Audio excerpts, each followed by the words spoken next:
భద్రాచలం దేవస్థానం ఈవోపై దాడి. Breaking news line చిన్నదే కావచ్చు, కానీ దాని వెనక కథ మాత్రం చాలా పెద్దది. తెలుగు రాష్ట్రాల మధ్య విభజన నాటి చిచ్చును రగిల్చే మ్యాటర్ ఇది. ఏకంగా ఈవోపైనే దాడి చేశాక ఇక తెలంగాణ ప్రభుత్వం ఊరుకోని పరిస్థితి ఉంది. తాడో పేడో తేల్చుకుంటామనేంత డైలాగ్ వరకు వెళ్ళకపోవచ్చు, కానీ ఈసారి మ్యాటర్ను చాలా సీరియస్గా తీసుకోబోతోంది తెలంగాణ సర్కార్. అర్జెంటుగా CM Chandrababu deputy CM Pawan కళ్యాణ్ను కలవాలనుకుంటున్నారంటేనే విషయం అర్థమవుతోంది. ఇంతకీ ఈవోపై జరిగిన దాడి రెండు రాష్ట్రాల మధ్య వేడిని ఎలా రగల్చబోతోంది? ఒక్క దాడి రెండు రాష్ట్రాల మధ్య ఇష్యూగా ఎలా మారింది? కంప్లీట్ డీటెయిల్స్ ఇవాల్టి బర్నింగ్ టాపిక్లో.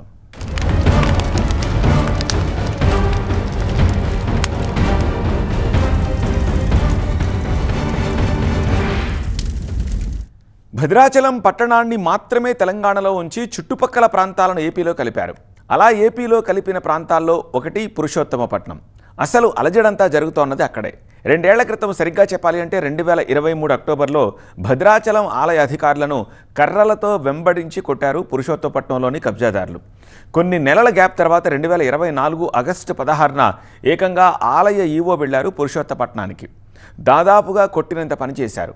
ఈ జూలై 8న పురుషోత్తమపట్నం వెళ్లిన ఈవోను ఈసారి వదలలేదు, ఆసుపత్రి పాలు చేశారు. ఎందుకని పురుషోత్తమపట్నంలోనే ఇదంతా జరుగుతోంది? ఈ ఒక్క ఊరు రెండు రాష్ట్రాల మధ్య వివాదాన్ని ఎలా రాజేస్తోంది?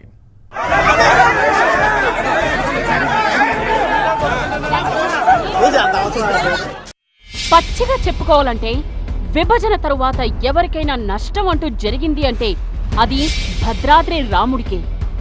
బహిరంగంగా అంగీకరించదు, కానీ ఏపీ సర్కార్ కూడా తెలుసు ఈ విషయం. భద్రాచలం రెవెన్యూ విలేజ్ మినహా చుట్టుపక్కల గ్రామాలన్నింటినీ ఏపీలో కలిపారు. అప్పటి నుండి మొదలయ్యాయి భద్రాచలం కష్టాలు. దాదాపు 2000 ఎకరాల్లో ఉండే భద్రాచలంలో అటు ఇటుగా 80,000 మంది నివసిస్తున్నారు. పైగా ఖమ్మం జిల్లాకు ఏటా 1 కోటి మంది పర్యాటకులు వస్తూ ఉంటారు. అందులో 40 లక్షల మంది కేవలం రాముల వారిని దర్శించుకునేందుకు వస్తూ ఉంటారు. భవిష్యత్తులో జనాభా పెరుగుతుంటే వచ్చే భక్తుల సంఖ్య పెరుగుతుంది. కానీ ఇంతమందికి నిలువ నీడిచ్చే స్థలమే లేదు భద్రాచలంలో. ఒకప్పుడు ఆ రాముడికి నీడలేనందుకే భద్రాద్రిపై గుడిని కట్టాడా రామదాసు. ఇప్పుడు ఆయన భక్తులు భద్రాచల వాసులకు నీడనిచ్చేందుకు ఏ రామదాసు దిగి రావాలో మరి. ఇప్పుడు మేము ఎవరికేం లేక, మేము దొంగలేం కాదుగా, మీ దేవస్థానానికి లక్షలు కోట్ల దాకా కట్టాం. ఆ రోజుల్లో 3 రూపాయల కాడి నుంచి 3,000 దాకా కట్టుకొచ్చాం. మా స్థలము మాది, ఇది కట్టకూడదు అనడానికి ఎవరికి రైట్స్ లేవు అసలు. అది ఎలా? నేను పుట్టి పెరిగింది ఇక్కడే కదండి. కొత్తగా మళ్ళీ కాదు మీది కాదు అంటే ఎవరండి అది? భద్రాచల పుణ్యక్షేత్రం అభివృద్ధికి ప్రత్యేక ప్రణాళికలున్నాయి. అంటే ఈ పట్టణం మరింత విస్తరించే అవకాశాలే ఎక్కువ. ప్రధానంగా దక్షిణ అయోధ్యగా పేరుండడంతో ఉత్తర భారతంతో కనెక్టివిటీని కల్పిస్తున్నారు. ఈ మధ్య కేంద్ర ప్రభుత్వం కూడా రైల్వే లైన్ ప్రతిపాదించింది. అంటే ఉత్తరాది భక్తుల రాక కూడా పెరుగుతుంది. మరోవైపు కొత్తగూడెంలో గ్రీన్ఫీల్డ్ ఎయిర్పోర్ట్ కు ప్రయత్నాలు జరుగుతున్నాయి. ఏ రకంగా చూసుకున్నా భద్రాచలానికి భక్తుల తాకిడి పెరగబోతోంది. ఆ చుట్టుపక్కల ప్రాంతాల్లో ఉన్న అతిపెద్ద పట్టణం భద్రాచలమే కాబట్టి రాకపోకలకు, వ్యాపారాలకు కేంద్రంగా మారేది కూడా భద్రాచలమే. కానీ అలాంటి పట్టణానికి కనీసం చెత్త పారపోయడానికి కూడా ప్లేస్ లేదు. వినడానికి కష్టంగా ఉంటుంది, కానీ శవాన్ని పూడ్చడానికి సైతం స్థలం లేదు. కారణం భద్రాచలం మినహా చుట్టూ ఉన్న ప్రాంతమంతా ఏపీలో ఉండడమే.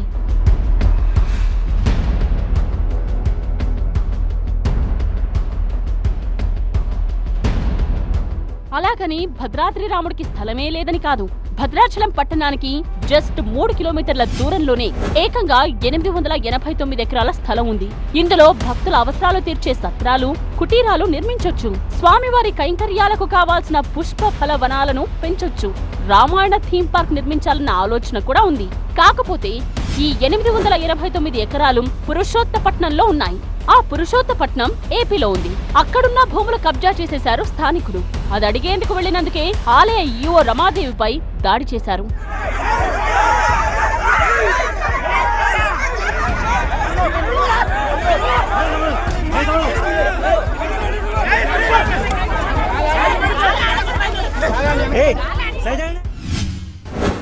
గతంలో ఎవరైతే గత కొన్ని దశాబ్దాలుగా ఆక్రమణలో ఉన్నారో అటువంటి పాత నిర్మాణంలో ఉన్నవి ఏవి మేము కూడా కదిలించే ఉద్దేశం లేకపోగా నూతన నిర్మాణాలు ఈ ఉత్తర్వుల ప్రకారం తర్వాత కూడా నిలుపుదల చేస్తామని చెప్పి కూడా సంబంధిత డిపార్ట్మెంట్ వారు మాకు తెలియజేస్తున్నారు. అప్పటి నుండి కూడా నూతన నిర్మాణాలు నిలుపుదల చేయడానికి వెళ్ళిన సందర్భంలో అక్కడ ఉన్న ఆక్రమణదారులు కానీ గ్రామస్తులు కానీ పలుమార్లు దేవస్థానం సిబ్బందిపై దాడులు చేసి ఉన్నారు.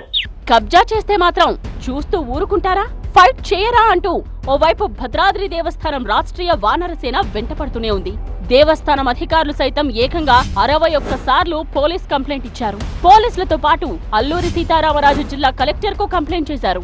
ఇలా కాదని కోర్టుకు కూడా వెళ్లారు. అన్ని పరిశీలించిన హైకోర్టు భద్రాచలం దేవస్థానం వాదన్నే సపోర్ట్ చేసింది. ఆ 889 ఎకరాలు ఆలయానివేనని తేల్చి చెప్పింది. కోర్టు అంత స్పష్టంగా తీర్పిచ్చినా సరే పురుషోత్తపట్నంలో కబ్జాలు ఆగడం లేదు. శ్రీ సీతారామచంద్ర స్వామి వారి యొక్క ఆల భూములన్నీ కూడా భద్రాచలం శ్రీరామచంద్ర పేరు మీదే 20 ఎకరాలు సుమారు 1100 ఎకరాల భూమి పట్టాదారు పాస్బుక్లు కూడా దేవస్థానం కలిగి ఉంది. ఇటు దాంట్లో కొంతమంది ఆక్రమించి అనాథరైజ్డ్గా మరి ఎటువంటి పర్మిషన్స్ లేకుండా మరి అగ్రికల్చర్ భూముల్లో నాన్ అగ్రికల్చర్ నాలా కన్వర్షన్ లేకుండా నాలా కన్వర్షన్ చేయాలంటే దేవస్థానం వారు చేసుకోవాలి. కానీ ఎవరైతే అనుమోదారు ఉన్నాడో అనుమోదారుడు వితౌట్ పర్మిషను వితౌట్ నాలా కన్వర్షన్ లేకుండా అక్కడ బిల్డింగ్లు కమర్షియల్ బిల్డింగ్లు కడుతున్నారు. ఇది అని కూడా చట్టమైన విరుద్ధం. అక్కడ ఉన్న అధికారులు స్వస్థం చూస్తున్నారు తప్ప దేవస్థానం అభివృద్ధికి కానీ దేవస్థానం అధికారులు వెళ్తే వారికి సహకరించట్లేదు. కాబట్టి అక్కడ అధికారులు తక్షణమే ప్రభుత్వం అక్కడ అధికారులకి తగిన సూచనలు చేసి రామాలయం యొక్క భూములు కబ్జా కాకుండా చూడవలసిందిగా కోరుతున్నాను.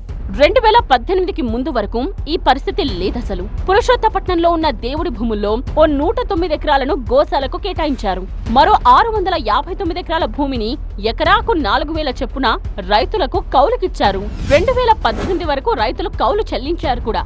ఆ తరువాత ఏమైందో కానీ కౌలు చెల్లించడం మానేశారు. ఆ భూములు తమవేనంటూ ఆక్రమించడం మొదలుపెట్టారు.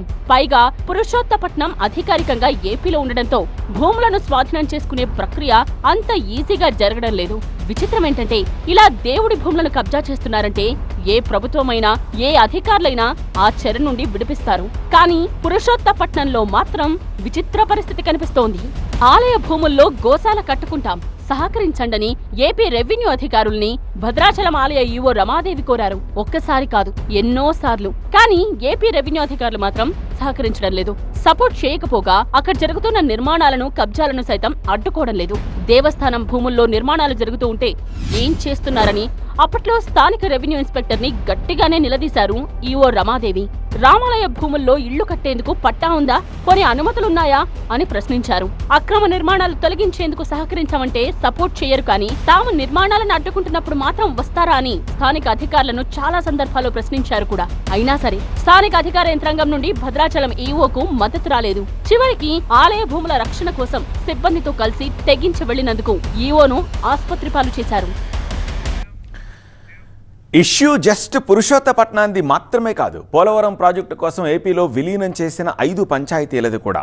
విషయం ఏంటంటే ఆ 5 పంచాయతీలను ఏపీ తీసుకున్న భద్రాచలాన్ని భద్రాద్రి రాముడిని రక్షించడానికి. కానీ విలీనం కారణంగా ఆ భద్రాచలానికే నష్టం జరుగుతోంది ఇప్పుడు. సో ఎప్పుడైతే భద్రాచలం ఆలయ ఈవోపై దాడి చేశారో ఇప్పుడిక ఈ ఇష్యూ 2 రాష్ట్రాల సమస్యగా మారిపోయింది. దశాబ్దాలుగా తెలంగాణలో ఉన్న తమను తిరిగి తెలంగాణలోనే కలిపేయాలనే డిమాండ్ను మరోసారి తెరపైకి తీసుకొస్తున్నారు. విలీన గ్రామాలను తిరిగి తెలంగాణలో కలపాలనే డిమాండ్ను ఒక రాజకీయ అంశంగా మార్చడానికి భద్రాచలం ఒక్కటి చాలు. పైగా దేవుడి సెంటిమెంట్ కూడా. ఆలయం తెలంగాణలో ఉండి ఆస్తులు ఏపీలో ఉండడం స్థానికులకు నాయకులకు నచ్చడం లేదు. జనరల్ గా ఒక దేవస్థానానికి ఎక్కడైనా భూములుండొచ్చు. తిరుమల తిరుపతి దేవస్థానానికి దేశవ్యాప్తంగా భూములున్నాయి. సో భద్రాచలం దేవస్థానానికి కూడా వేరువేరు జిల్లాల్లో భూములున్నాయి. నిజానికి ఆస్తులు ఏ రాష్ట్రంలో ఉన్నా వాటిపై అధికారం దేవస్థానానికే ఉంటుంది. రాష్ట్రాలకు అతీతంగా ఆ హక్కు ఆలయానికే ఉంటుంది. అందులో నో డౌట్. కాకపోతే భద్రాచలం ఇష్యూ కాస్త డిఫరెంట్. అర్జెంట్ గా భద్రాచలం దేవస్థానానికి భూములు కావాలి. అవి కూడా విలీనం కారణంగా ఏపీకి మారిన గ్రామాల్లోని భూములే కావాలి. అవి చేతికి వస్తే అక్కడ ఆలయ అవసరాలకు కావాల్సిన నిర్మాణాలు, అభివృద్ధి పనులు చేపట్టాలి. ఇవన్నీ చేయాలంటే ఆ భూములు తెలంగాణ పరిధిలో ఉంటేనే ప్రక్రియ సాఫీగా సాగిపోతుంది. పురుషోత్తపట్నంలో ఇప్పుడు జరిగిన ఈ దాడితో మరోసారి విలీన గ్రామాల ప్రస్తావన తెరపైకొస్తోంది. పురుషోత్తపట్నంతో పాటు ఎట్టపాక, గుండాల, పిచ్చుకలపాడు, కన్నాయిగూడెం పంచాయతీలను తెలంగాణలో కలపాలని 10 ఏళ్లుగా ఉద్యమిస్తున్నారు అక్కడి ప్రజలు.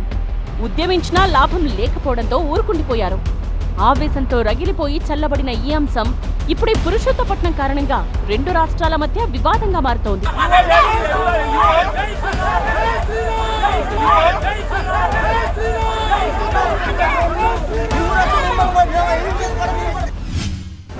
ఇక ఇక్కడ ఉండటం మాకు సాధ్యం కాదు, మీరు శ్రీరామనగర్ కాలనీకి భూములు ఇస్తున్నారు, సెయింట్ ఆన్స్ భూములు ఇస్తున్నారు, మరి మా పరిస్థితి ఏమిటి, మేము ఎక్కడ ఇల్లు కట్టుకోవాలా, మా పరిస్థితి ఏమిటి అని అడిగితే మీరు మీ చాలల్లో ఇల్లు కట్టుకొని ఉండండి, ఎందుకంటే మీరు ఇక్కడ రైతులుగా ఉన్నారు కనుక మీ భూములు సాగు చేసుకోవాలంటే మీరు ఇక్కడ తప్పనిసరిగా ఉండాల్సిన పరిస్థితి కాబట్టి మీ చాలలో మీరు ఇల్లు కట్టుకొని ఉండండి, మీకు ఎటువంటి అభ్యంతరం పెట్టమని చెప్పి ఆనాటి అధికారులు ఇచ్చిన హామీ మేరకు ఈ గ్రామంలో ఉన్న ఇళ్ల కన్నా గ్రామం బయట ఉన్న ఇళ్ళే ఎక్కువ ఉన్నాయి ఇవాళ.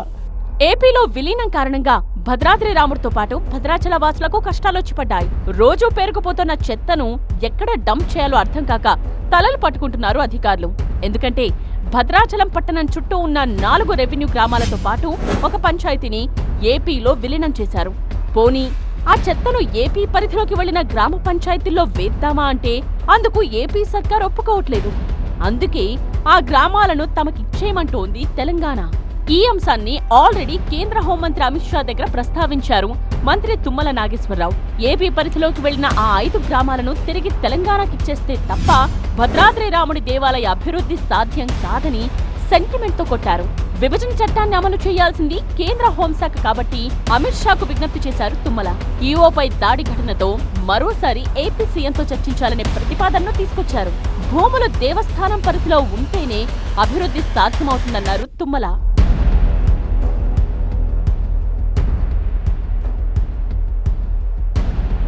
ఒకవేళ ఈ 5 పంచాయతీలను తెలంగాణలో విలీనం చేయాలంటే అదంత సులభం కాదు. 2 రాష్ట్రాల అసెంబ్లీలోనూ తీర్మానం చేయాలి, వాటిని కేంద్రానికి పంపాలి. కేంద్రం ప్రత్యేకంగా బిల్ పెట్టి పార్లమెంట్లో చర్చించి ఓటింగ్ పెట్టాలి. ఓటింగ్ లో బిల్లు నెగ్గిన తరువాత రాష్ట్రపతి సంతకం అవ్వాలి. రాష్ట్రపతి సంతకమైన తరువాత మాత్రమే ఆ 5 పంచాయతీలను తెలంగాణలో కలపగలరు. సో ఇది దాదాపుగా అసాధ్యం. అసలు ఏపీ ఒప్పుకునే పరిస్థితే రాదు. కాకపోతే కేంద్ర హోంశాఖ తలుచుకుంటే సాధ్యమే. అందుకే అమిత్ షాకు విజ్ఞప్తి చేస్తున్నారు. ఇప్పుడు మేము ఎవరికేం లేక మేము దొంగలేం కాదుగా, మీ దేవస్థానానికి లక్షలు కోట్ల దాకా కట్టాం, డబ్బులు కట్టాం, కవులుగా శిస్తు కవులుగా కట్టాం. ఇప్పుడు ఆ రోజుల్లో 3 రూపాయల కాడి నుంచి 3,000 దాకా కట్టుకొచ్చాం. మీరేమో ఏట పెంచుకుంటూ పోతున్నారు, మేము 3 సంవత్సరాలకు ఒకసారి పెంచమన్నాం. దాని కాడ మీకు మా వివాదం వచ్చింది. ఆ నుంచి మాకు దొంగలంటే ఎట్లండి? దొంగలు అంటారు కారణం ఏంటన్నా, మేము కట్టిన డబ్బు అంతా దేవాలయానికి కట్టాం కదా, దొంగలు పెట్టాయో మా డబ్బు తీసుకొని మరి మీరేమన్నా దేవుడికి ఇవ్వకుండా మీరేమన్నా తిన్నారా? ఇప్పుడు మాకు కావాల్సింది ఏంటంటే సమస్య పరిష్కారం కావాలా. అసలు ఎందుకని 5 పంచాయతీలను కూడా ఏపీలో కలిపేసుకున్నారు?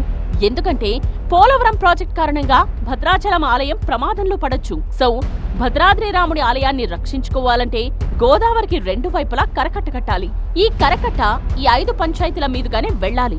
ఆ సమయంలో ఏమైనా అడ్డంకులు వస్తాయన్న ఆలోచనతో వాటిని కూడా ఏపీలో విలీనం చేశారు. ముందు చూపుతో ఆలోచించడం బాగానే ఉంది, కానీ ప్రస్తుతం ఎదురవుతున్న సమస్యల మాటేంటి అని ప్రశ్నిస్తున్నారు స్థానికులు. ఏ భద్రాచలం కోసం ఆ 5 పంచాయతీలను విలీనం చేసుకున్నారో ఇప్పుడు అదే విలీనం కారణంగా భద్రాచలానికి రాముడికి కష్టం వస్తోంది కదా, మరి దానికి ఏం చేస్తున్నారని నిలదీస్తున్నారు. ఈఓపై దాడి చేస్తే ఊరుకుంటుందా ప్రభుత్వమైనా? ఖచ్చితంగా కేసు బుక్ చేయాల్సిందే. ఏకంగా పీడీ యాక్టే పెడతామనే వార్నింగ్ ఇచ్చింది తెలంగాణ సర్కార్. కానీ టెక్నికల్గా ఎలా సాధ్యం? ఘటన జరిగిందేమో ఏపీలో, కేసు పెట్టాల్సింది కూడా ఏపీ పోలీసులే. సో పెద్ద చిక్కే వచ్చి పడింది. అందుకే ఇదొక రాష్ట్రాల సమస్యగా మారింది. దానికంటే ముందు ఇదొక రాజకీయ అంశంగా మారింది తెలంగాణలో. భద్రాచలం దేవస్థానం భూముల వివాదం చాలా రోజులుగా నడుస్తోంది. 7 మండలాలు ఏపీలో కలవడం వల్లే ఈ గొడవలు మొదలయ్యాయి అనేది తెలంగాణ వాదన. పేరుకేమో ఆ భూములు దేవస్థానానివి, ఉండేవేమో ఏపీలో. దీనివల్ల ఆ భూములపై నియంత్రణ కోల్పోయింది తెలంగాణ. ఇప్పటికే అక్కడి భూముల్లో 60 కట్టడాలు వచ్చేశాయి. అలా ఆక్రమించుకోవద్దని చాలా రోజులుగా స్థానికులకు నచ్చ చెప్తున్నప్పటికీ మాట వినడం లేదు. పైగా నిర్మాణాలను అడ్డుకోవడానికి వెళ్లిన ప్రతిసారి గొడవలు జరుగుతూనే ఉన్నాయి. ఈసారి ఏకంగా దాడికే దిగారు. నిజానికి దీనిపై ఏపీలో కేసు నమోదు చేయాల్సి ఉంటుంది. ఆ భూములు ఏపీ పరిధిలో ఉండడం వల్ల తెలంగాణ సర్కార్కు సాధ్యం కావడం లేదు. లేదంటే ఈఓపై దాడి చేసినందుకు అవసరమైతే పీడీ యాక్ట్ కింద కేసులు కూడా పెడతామని హెచ్చరించారు మంత్రి కొండా సురేఖ. గతంలో 60 కన్స్ట్రక్షన్స్ కూడా ఉన్నాయి, కట్టి వాళ్ళు ఉంటున్నారు. వాళ్ళని కదపలేకనే ఇప్పటికీ మేము ఇబ్బంది పడుతూ ఉన్నాం. దానికి తోడు వీళ్ళు ఏంటంటే రిపీటెడ్గా రావడము, కన్స్ట్రక్షన్స్ కందకాలు ఇవ్వడము, గోడలు కట్టడము, ఇల్లు కట్టడానికి ప్రయత్నం చేయడం చేస్తూ ఉంటే ప్రతిసారి కూడా ఈఓ గారు సిబ్బంది వెళ్తున్నారు, ఏదో పద్ధతిలో వాళ్ళను కన్విన్స్ చేస్తున్నారు. కానీ ప్రతిసారి కన్విన్స్ చేసినప్పుడల్లా వాగ్వాదాలు అవ్వడము, గొడవలు అవ్వడము ఇట్లాంటివి జరుగుతూ ఉన్నాయి. మొన్నటిసారి ఏమైంది అని అంటే కొంచెం పెద్ద ఎత్తున గతంలో జరిగిన దానికంటే కొంచెం పెద్ద ఎత్తున గొడవ జరిగింది. కేసు పెట్టాల్సింది మన పోలీసులు పెట్టడానికి లేదు. పురుషోత్తపట్నంలో పరిస్థితి చేయి దాటుతున్నా ఏపీ ప్రభుత్వం సరిగా స్పందించడం లేదు అనేది తెలంగాణ సర్కార్ ఆరోపణ. ఇప్పటికే చాలాసార్లు దాడులకు దిగారు అక్కడి స్థానికులు.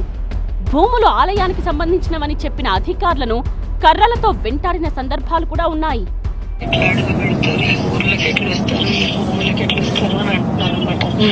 ఇవన్నీ అనేసి చివరికి మొత్తం ఒకేసారి ఒక SPF ఆయన కింద పడేశారు, ఒక చెపటి మొత్తం మీద పడేసి కమ్యూనిటీ చేసేసి అందరినీ పేద పండితులు మేము అందరం ఉన్నాం. మమ్మల్ని అందరినీ 40 మంది మాపుగా మొత్తం రోడ్డు మీదకి తోసేసారు. స్ట్రెస్ తీసుకోకండి, నేను మన డిప్యూటీ CM గారికి చెప్పాను ఇష్యూ, ఆంధ్ర గవర్నమెంట్ తోటి మాట్లాడండి, ఇట్లాంటిది ఇంకోసారి రిపీట్ కాకుండా చూడాలి అని చెప్పమన్నాను. అవసరమైతే వాళ్ళతో కూర్చోబెట్టి ఒక మీటింగ్ అయినా కూడా కండక్ట్ చేసి దానికి ఒక ఎండ్ అనేది ఉండాలి కదా.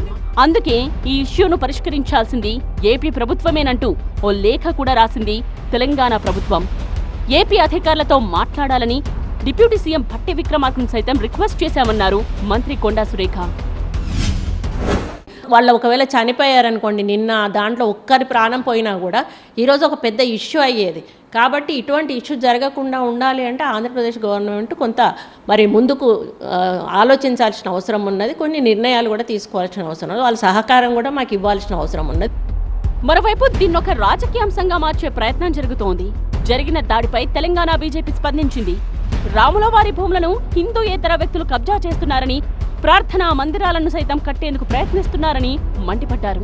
ఏదేమైనా ప్రాంతాలను భౌగోళికంగా విడగొట్టే సమయంలో భవిష్యత్తులో తలెత్తే సమస్యలను, ప్రజల భావోద్వేగాలను పరిగణలోకి తీసుకోలేదేమో అనిపిస్తోంది. అదే జరిగి ఉంటే ఇన్ని భావోద్వేగాలు, ఇన్ని సమస్యలు పుట్టుకొచ్చేవే కావు. పైగా భద్రాచలం వంటి ఆధ్యాత్మిక క్షేత్రం విషయంలో ఇలా జరగడం కాస్త దారుణమే. 889 ఎకరాల్లో కబ్జాలు చిన్న విషయమేం కాదు. బట్ మిగతా ఇష్యూలతో పోల్చుకుంటే అదో చిన్న అంశం మాత్రమే. కాకపోతే రాముడి భూముల్ని టచ్ చేయడం అదో వివాదంగా మొదలవడం అనేదే రెండు రాష్ట్రాల మధ్య సమస్యగా మారింది. మరి ఈ సమస్యకు ఎలా ఫుల్ స్టాప్ పడుతుందో చూడాలి. ఇది ఇవాల్టి బర్నింగ్ టాపిక్. చూస్తూనే ఉండండి TV9.